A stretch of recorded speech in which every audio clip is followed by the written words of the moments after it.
The international draft took place last week. So, how does the draft work? Who did we sign? And where will these players land in the organization? You've got questions and we've got answers. It's time to get locked on with Mike and John, and this is Locked On Angels. You are Locked On Angels, your daily Los Angeles Angels podcast. Part of the Locked On Podcast Network, your team every day. And we thank you for making Locked On Angels your first listen every day. Every show is free and available on all platforms like Apple Podcasts and Spotify. And the best way to help us out is by giving us a rate and a review. And those watching on YouTube, make sure that you're subscribed and click that bell to be notified every time a new episode drops. Thanks for being here with us for this episode of Locked On Angels, where it's your team every day. You've got the Frisch brothers here with you, a.k.a. the Super Halo Bros. My name is John, and that's my brother Mike. And my name is Mike, and that's my brother John. Well, Mike, this past Sunday, we had a international free agency signing period that began on Sunday the 15th, and that runs through December 15th. And so we thought it would be a good conversation for today to kind of explain that, go through it, talk about who we signed and where they'll end up afterward. We're going to do that conversation today. And remember, we're doing Monday, Wednesday, and Friday during the off season. And if you come back on Friday, listen, it's January 18th. Just yesterday, the conversation already began about Shohei Ohtani and where he's going to end up after this season. And so we're going to give you the expert insight, the Angel fan insight into that conversation. Yes. And we'll give you more information on that at the end of this episode. That will be taking place on Friday. In the meantime, we should get into explaining international free agency. I think that would serve all of us well. And there was a really great article from Mike Axissa from CBS Sports that kind of helps us all understand the concept. So like I mentioned, it runs from January 15th to December 15th. Then what else should we know about international free agency, Mike? Well, it used to run from July 2nd to June 25th each year, and the pandemic actually affected that and changed everything. So it moved it to January, which probably is a better move. Makes sense. Anyway, and when you're actually drafting these players, they have to be at least 16 years old. They have to turn 17 by September 1st of the following year. So players that were born September 1st, 2005, geez, we're old, to August 31st, 2006. I see these numbers and I go, man, we're getting old, Johnny. Nobody was born in 2005. What are you talking about? Yeah. That's ridiculous. Oh, man. I remember, just a side note, I remember when Rafael Furcal actually made it to the major leagues, and he was the first guy born, I think, in the 2000s. And I had this moment where I was like, what's happening in the world right now? And so I see these guys born in 05 and 06, and I'm like, I have kids that age. Good grief. So, and you did put in the notes, we're old, dude. Yeah, and I love that. Made sure to drive that home. Players must be 16 years old, turn 17 by September 1st of the following year. Again, September 1st, 05 to August 31st, 06 are the players that could potentially be drafted in this draft. Other than the amateur draft, which we're all familiar with, where you get high school and college players being drafted, this is the only other way that teams can acquire talent. So this is an important time for teams to invest in some talent. And they invest through what's called the international bonus pool. And here's the thing about the bonus pool, Mike. This is the name for the money that teams can spend on players. Small market teams get bigger bonus pools. That's usually dependent on their revenue and what market that they're in. Now, you and I agree that there's no such thing as a small market team. Anybody can make exponential dollars. The owners just don't want to spend it.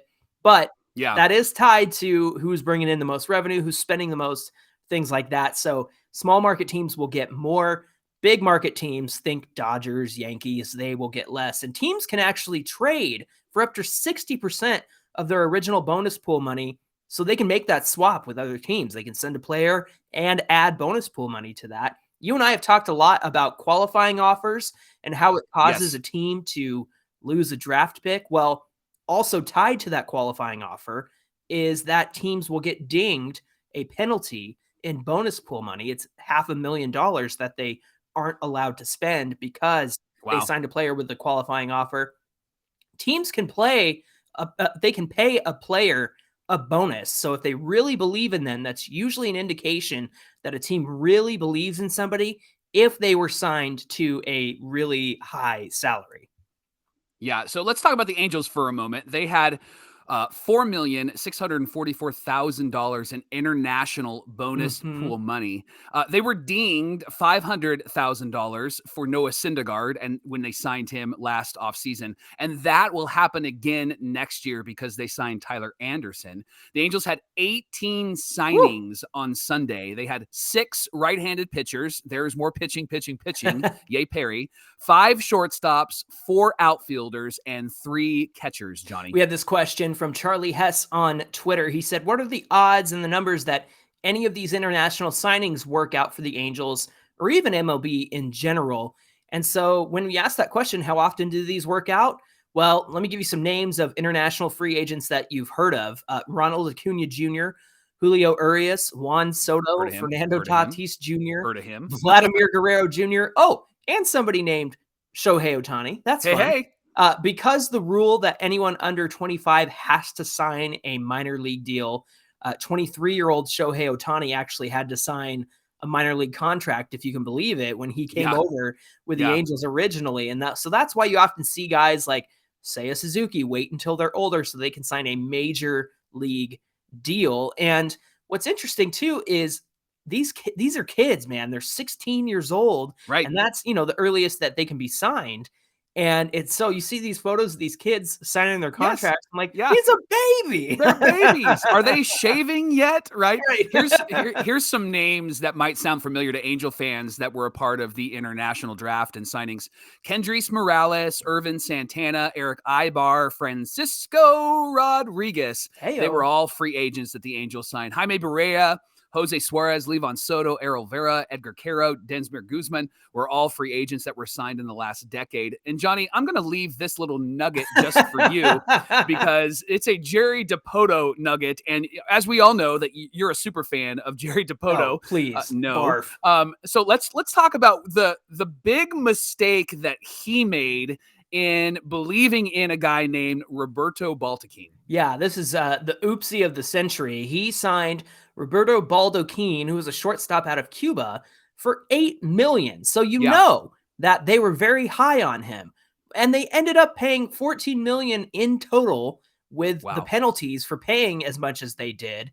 And because of that penalty, they weren't allowed to spend more than $300,000 in 2016 and 2017 during the international free agency signings. Now, hold on. I'm going to go to baseballreference.com. I'm just looking for Baldequin on the roster. Right. Let's see, 2016. Oh, he's not there. 2017. Nope. Oh, he's not there. Nope. 18, not there. 19. John, where'd he go? He never made it past AA, Mike. So that was a huge bust. And because they didn't have any money to play with in 2016 and 2017, they missed out on Vladdy Jr., Fernando Tatis Jr., Juan Soto. Good grief. Dipoto's going to depote. Jerry Dipoto, once again, screwing over the Angels. He's not even with the team anymore. No wonder he doesn't have that job anymore. So I'd fire him too. Good grief. Yeah, we talked about Lindsay with Lindsay Crosby of the Locked On MLB Prospects show about Roberto Baldequin. And that was a great episode because Lindsay even said it was the biggest mistake of the decade in trying to get Baldequin and thinking that he was much more than he actually was. Right, exactly. Hey, coming up on Locked On Angels, who did the Angels sign during international free agency? Where are they going to play? And what's next for those players? We're going to get to all that coming up right here on Locked On Angels. Locked On Angels is brought to you by our friends at BetOnline. BetOnline.net is your number one source for sports betting info, stats, news, and analysis. You can get the latest odds and trends for every professional and amateur league out there, from pro football to the basketball season. They've got you covered at BetOnline.net. And if you love sports podcasts, you're going to love those at BetOnline as well. They're always the fastest and easiest way to get your betting info. So head to the website today or use your mobile device to learn more. BetOnline, where the game starts. Thanks for making Locked On Angels your first listen of the day. We mentioned him last segment. You got to check out Locked On MLB Prospects with host Lindsay Crosby and make that your second listen of the day. He's a prospect encyclopedia. He can tell you more about international free agency than we can, and he's going to have all your answers on what all the teams have done in the minor leagues, who they've added, who's coming up, who's the future, who are the prospects we should watch out for in 2023. He's got you covered. It's available on YouTube and wherever you get your podcasts. All right, so we had some signings. Who did we sign? Here are a few names that have popped up in the Angels organization. And the first name is Felix Morrobel. He's from the Dominican Republic. He slots in as a shortstop. He's number 50, John, on the top 50 international prospects list. So, we got one. We got one. I love that was going to be the thought that we both were going to share there. Yeah. We got one. We right? got one. He is a switch hitting shortstop, so that's a unique feature about this young man. And according to Jesse Sanchez of MLB.com, here's some information on him. He's got smooth actions on defense with quick feet and a plus arm potential. He's got natural instincts, overall defensive awareness. It allows him to make the routine plays on a consistent basis. Very athletic. He's got really great athleticism. It shows that he can make an extraordinary play. He's a line drive hitter who could add more pop as his body matures. Remember, these guys are young when they draft them, and so he has a lot of growing and maturing to do. He got a $900,000 contract, John, so you know that the Angels were big on him, especially now being a top 50 prospect. One note there, too, is there's a good chance, according to Jesse Sanchez, that he stays at shortstop, and we'll talk about it a little bit later. But for the most part, these guys are who are playing shortstop. They could end up at second, they could end up at third. Sure, but in Morrobel's case, they're really high on him staying at shortstop. Let me talk about Byron Castillo, who's an outfielder from the Dominican Republic. Former Locked On Angels host and Angels writer Taylor Blake Ward, Hall of Famer here at Locked On Angels. Shout out Taylor. He did all the research on these guys, and so here's some of the things that he had to say about Byron Castillo. He's the second top signee of this class, and he signed somewhere around $500,000. He's a solid athlete in the outfield who flashes all 5 tools with some power upside. And then there's Juan Flores. He's a catcher out of Venezuela. And again, Taylor Blake Ward gave us information on him. He's one of the top catchers from Venezuela, and he actually signed for around $300,000. He's a very gifted defender behind the plate with power upside. So these 3 guys that we just read are really good guys. The Angels are really high on them. It's not that they're not high on the other names that we're going to mention, but these are the 3 names because of the resource that was given. These are the 3 names that you really want to pay attention to. Yeah, some quick hits on the rest, on most of the other guys that they signed. Ubaldo Soto, who's a right-handed pitcher from the Dominican Republic. I'm seeing a trend here, Mike.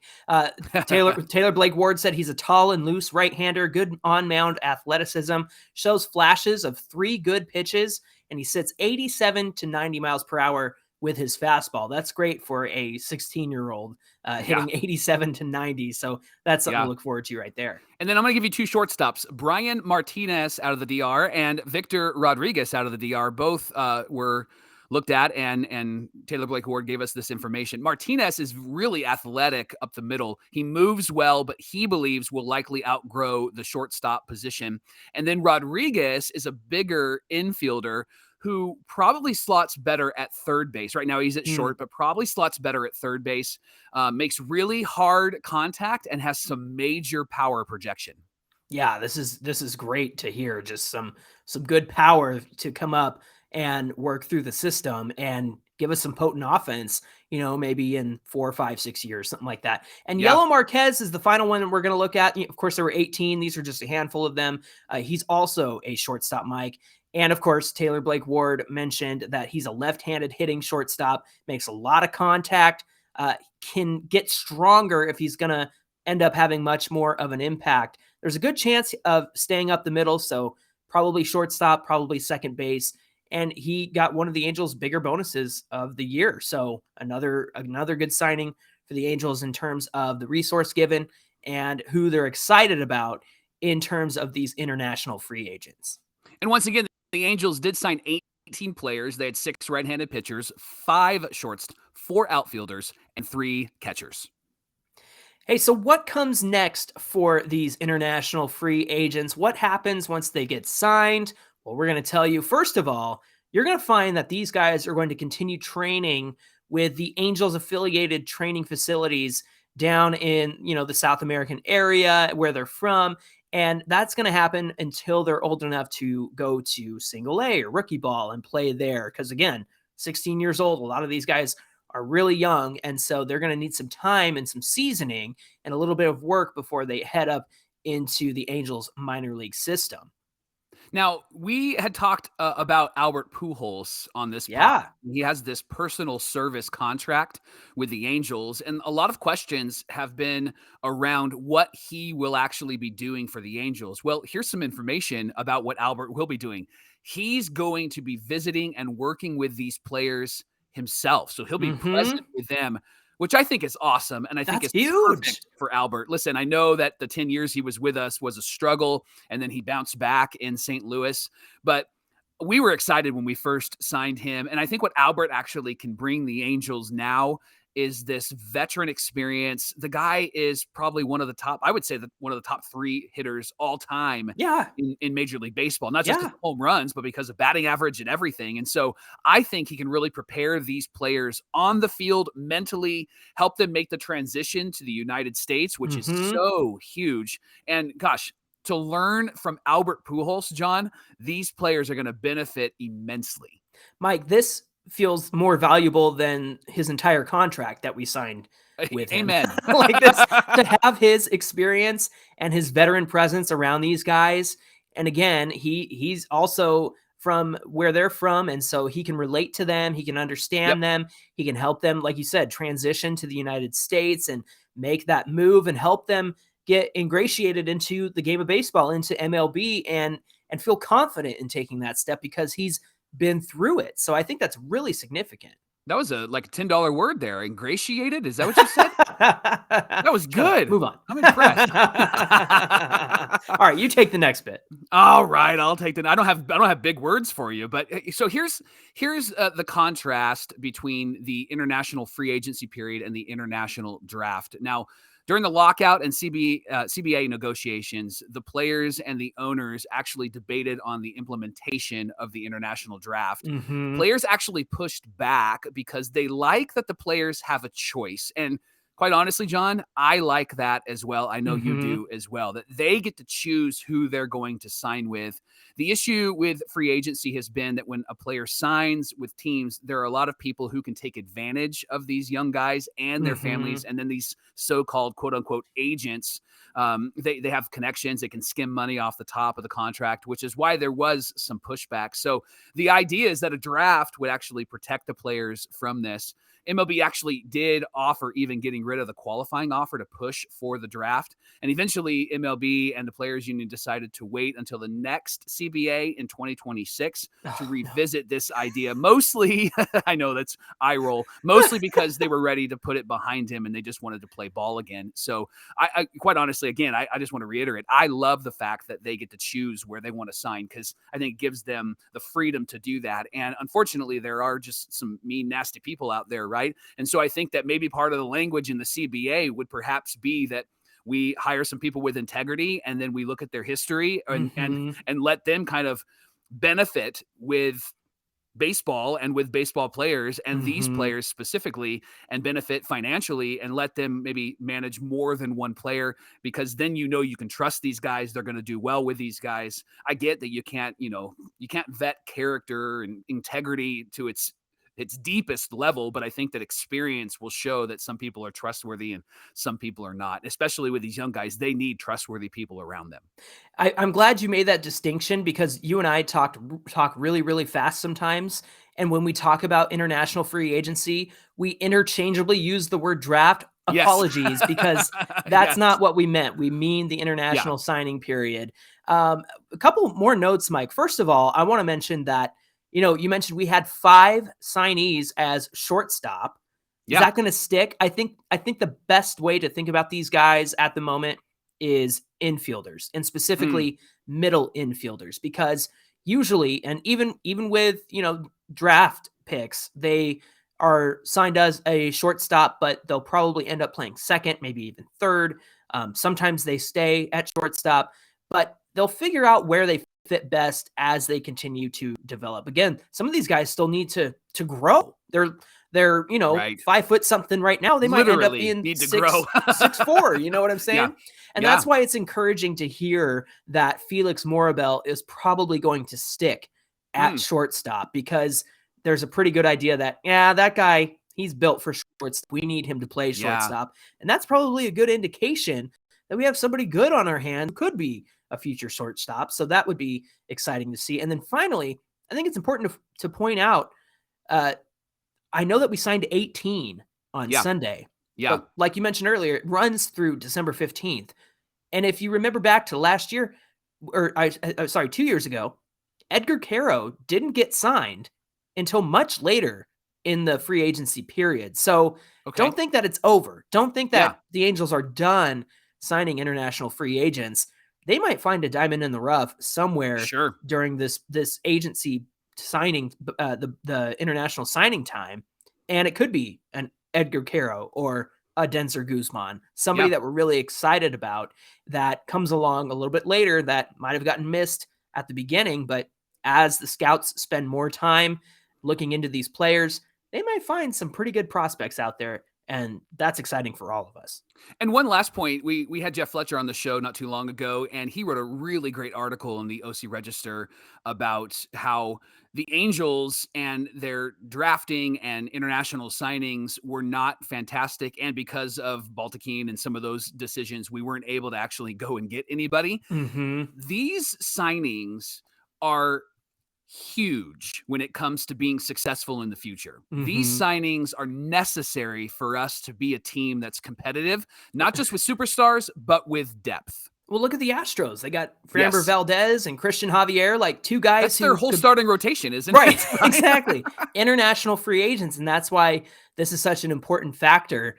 And that's why it is frustrating that we couldn't really draft very well in 2016 and 17. And then there wasn't a draft in 2020. So I think that, by all accounts, I think that Perry Manassian is doing a good job. I kind of like the approach here of getting 18 players, getting 18 guys, right? Getting a versatile group of players who can catch, who can play short, who can play the outfield, who can pitch. I think that's really necessary. And so rather than going all in on one prospect, I think it was really cool that they spread the wealth, because when you think about it, these guys are hit and miss. Not everybody's a Tatis Jr. Right. Yeah, and not everybody get there. Not everybody who gets $5 million to sign is going to get there. Right. So it's really a lotto ticket at the end of the day. So this is all very exciting. We'll see how these players develop and see how they make an impact in the next few years. $8 million for Roberto Baldacchini ended up costing us $14 million. It's great stats like that make Locked On Angels such a great listen. And thank you for making us your first listen every day. Now make your second listen, the Locked On MLB Prospect Show. Lindsey Crosby actually will go in depth on prospects like the ones we've mentioned in the international signing. I think it would be great to check out his podcast. He's got a lot of really great content, and he's going deep on the MLB stars of tomorrow. His podcast is free and available wherever you get your podcasts. Hey, be sure to give us a follow on Twitter at Locked On Angels, and of course on Twitter and Instagram at Super Halo Bros. Mike, I heard that your daughter, my niece, just got her Super Halo Bros merch in today. She did. She got the black shirt and the sky blue shirt, and the fly ball picture. They look fantastic. And in fact, we were all excited that we actually sold our first 2 t-shirts. And then my daughter texted me and said, "Hey, I just bought 2 t-shirts." I was like, "Oh, you were our first customer. Thank you for the support, daughter." Love that. Hey, what's going on Friday's show? I know I teased it a little bit, but let's give our listeners and viewers a little more info there. Again, here's the thing that we're going to be saying all season long. Angel fans, everything is going to be okay because everybody's talking about Shohei on Tuesday. Everybody was talking about Shohei. Today, everybody's talking about Shohei. Right? And everybody's talking about Shohei. I don't hear a word they're saying because they want clicks and they want us to be nervous, and everybody wants Shohei on their team and all of that stuff. Listen, it's going to be the year of Shohei. And the questions, of course, are, will he resign? And what sort of contract will he sign? Will the Angels be able to do that? Listen, Friday's show, we're going to give you some really good information, but we're also going to put some salve on that anxious heart of yours. And our words will be like salve on your heart. You don't need to freak out. You don't need to defend this. You don't need to fight for this. Who cares if the Mets and the Yankees and the Dodgers are in the conversation about Shohei? Let people speculate. He's ours for this year, and John and I are convinced it's not just going to be this year. We're going to talk all about that. What a tease, right? We're going to talk all about that on Friday's show on Locked On Angels. I think that was the show. There's your show. That's the show. There's a show. That's a show. All right, friends. Until Friday's episode, we'll see you again. My name is John, and that's my brother Mike. And my name is Mike, and that's my brother John. Thanks for being here with us, and we look forward to seeing you on Friday for more Locked On Angels.